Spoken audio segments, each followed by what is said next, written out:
9월 7일 화요일 뉴스송화의 온라인 큐티를 시작하겠습니다. 오늘 큐티의 말씀은요, 사도행전 26장 19절에서 32절의 말씀이고요.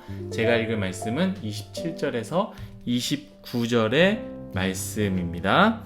아그리빠 왕이여, 선지자를 믿으시나이까? 믿으신 줄 아나이다. 아그리빠가 바울에게 이르되, 내가 적은 말로 나를 권하여 그리스도인이 되게 하려 하는도다.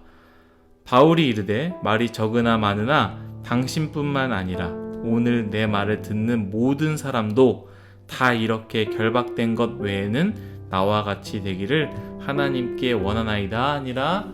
아멘. 오늘 여러분들과 함께 나눌 큐티의 제목은요, 영적 자신감입니다. 영적 자신감입니다. 사도 바울은요, 아그리빠 왕 앞에서 복음을 전파합니다. 물론 아그리빠 왕은 바울에게 준 것은 자신을 변호하라고 준 기회였고요. 하지만 바울은 자신을 변호하기 위해 이야기를 해야지만 그 기회마저도 복음 전파로 바꿔버립니다. 그러면서 바울은요, 아그리빠 왕에게 정면으로 복음을 전파하는데요. 저는 이 부분에서 굉장히 큰 도전을 받았습니다. 오늘 읽은 본문이죠. 바울은 베스도 앞에 압박도 신경 쓰지 않고 아그리빠 왕이 듣는 태도 또한 고려하지 않고 복음을 전파하면서 이렇게 이야기합니다. 27절입니다. 아그리빠 왕이여, 선지자를 믿으시나이까? 믿으시는 줄 아나이다. 그러자 아그리빠 왕인 어떻게 이야기합니까? 굉장히 불쾌하다는 식으로, 그리고 불편했는지 이렇게 대답합니다. 28절입니다. 아그리빠가 바울에게 이르되, 내가 적은 말로 나를 권하여 그리스도인이 되게 하려는도다. 그때 바울은 29절 이렇게 얘기합니다. 바울이 이르되, 말이 적으나 많으나 당신뿐 아니라 오늘 내 말을 듣는 모든 사람도 다 이렇게 결박된 것 외에는 나와 같이 되기를 하나님께 원하나이다 하니라. 아멘. 모든 사람이, 내가 지금 결박되어 있긴 하지만 이것을 빼고 이 모든 사람이, 이 복음을 듣는 모든 사람이 나처럼 되기 원한다라고 속으로 마음으로 생각한 것이 아니고, 속으로 마음으로 생각한 것이 아니라 아그리빠 왕에게, 그리고 이 복음을 듣는 모든 사람들에게 당당하게 외쳤다라는 것이죠.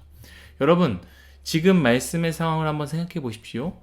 바울의 처지가 어떠한 상황입니까? 사람들이 보기에는 바울은 패배한 사람이고 실패한 사람입니다. 그럼에도 불구하고 바울은 그들에게 모두가 나처럼 되기 원한다라고 이야기했을 때, 오늘 말씀에 표현되어 있지 않지만 모든 듣는 사람들, 그리고 베스도와 아그리빠 왕은 어떻게 생각했을까요? 저는 이 말씀을 묵상하면서 세상에 몇이나 나처럼 되길 바란다라고 생각하는 사람이 있을까라는 생각을 하게 됩니다. 보통은 자기 자신을 부족하다라고 생각합니다. 늘 옆 사람과 주변 사람, 그리고 우리가 바라보는 사람들과 비교하면서 만족이라는 것이 없고 늘 욕심이라고 있는 우리들은 부족하다라고 평가하지요. 예전에 연예인들이 인터뷰를 하는 거 보면 굉장히 이쁘고 굉장히 잘생긴 사람들이 이런 말을 해요. 자신의 얼굴이 만족스럽지 않다. 자신의 몸매가 만족스럽지 않다라고 말합니다. 이처럼 자기 자신에 대해서 100% 만족한 사람은 아마도 없을 것입니다. 최고의 자리에 올라간 사람이라고 우리가 모두가 이야기를 해도 그 사람은 자기보다 더 높은 곳에 있는 사람들을 바라보며 만족스러워하지 못한다라는 것이죠. 그런데 오늘 바울의 고백을 한번 생각해 보십시오. 마음으로 생각하지 않고 당당히, 심지어 결박되어서 꼴이 아닌 상황에서 모든 사람들이 손가락질하고 분노의 눈길을 쳐다보는 사람들에게 당당하게 이야기하지 않습니까? 모두가 나처럼 되기 원한다. 저는 이 고백을 영적 자신감이라고 생각합니다. 영적 자신감은요, 내가 영적으로 뛰어나다라는 것을 말하는 것이 아닙니다. 오히려 영적 자신감은 내가 영적으로 뛰어나다라는 것을 말하는 것이 아니라, 내가 붙잡고 있는 이 복음이, 내가 붙잡고 있는 이 진리가, 내가 붙잡고 있는 이 예수 그리스도가 이 세상의 모든 것보다 가장 귀하다라는 것을 확신하는 것이 바로 영적 자신감이죠. 문제를 풀 때 혹은 수학 문제를 풀 때 답이 이거냐 저거냐 고민할 수 있습니다. 많은 사람들이 이게 답이다 혹은 저쪽에 있는 많은 사람들이 저게 답이다 라고 할 때 답안지를 본 사람은 분명하게 말할 수 있습니다. 아무리 저쪽 사람들이 많은 사람들이 이게 답이다 라고 큰 소리로 외칠지라도 아닙니다. 그게 답이 아니라 이게 진짜 답입니다 라고 말할 수 있습니다. 왜입니까? 답안지를 확인했고 그것이 확실하기 때문이다 라는 것이죠. 바울은 복음을, 진리를, 예수 그리스도를 분명하게 알고 있었습니다.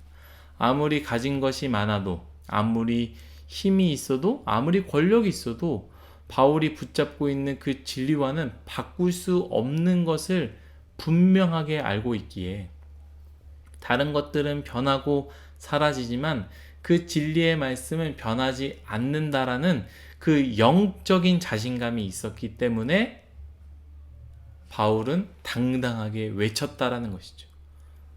모두가 나처럼 되기 원합니다. 사랑하는 뉴스홍화 여러분, 영적 자신감을 가지고 있습니까? 이 영적 자신감이 없는 사람들은 늘 두려워할 수밖에 없습니다. 눈에 보이는 것에 정말 큰 것이, 눈에 보이는 것이 정말 그 힘을 느끼는 곳에서 초라해질 수밖에 없는 것이지요. 바울이 가지고 있는 영적 자신감을 기억하며 우리가 도전받기를 원합니다. 물론 세상에 대한 자신감 필요합니다. 세상에 대한 자신감으로 인해 목의 힘에 들어갈 수 있습니다. 그러나 그것들은 다 변하는 것들입니다. 진짜 변하지 않는 그 복음, 복음으로부터 오는 영적 자신감, 세상을 창조하신 하나님, 그 하나님께서 나를 만드시고 나를 사랑하신다라는 것, 그렇기 때문에 이 어려운 세상에서도 잘 살 수 있음을 고백할 수 있는 그 영적 자신감을 갖기를 간절히 소망하겠습니다. 기도하겠습니다. 하나님, 우리에게 영적 자신감이 있기를 간절히 원합니다. 세상에서는 힘이, 돈이, 물질이, 외모가 최고다라고 말한다 할지라도 그것보다 또 그것과 견줄 수 없는, 그것과 감히 비교할 수 없는 모든 것들이 변하고 바뀌어도 변하지 않고 여전히 능력이 있는 그 말씀, 그 진리, 그 복음, 그 예수 그리스도가 내 안에 있음을 기억하며 그곳으로 인해 만족하고 그곳으로 인해 선포할 수 있는 그러한 영적 자신감을 갖게 하여 주옵소서. 가진 것으로 위축되거나 우쭐댈 필요 없이 내가 붙잡고 있는 예수 그리스도로 말미암아 겸손하게 때로는 힘을 내어 목소리 낼 수 있는 그러한 영적 자신감을 모두가 갖게 하여 주옵소서. 감사하며 예수님의 이름으로 기도드렸습니다. 아멘.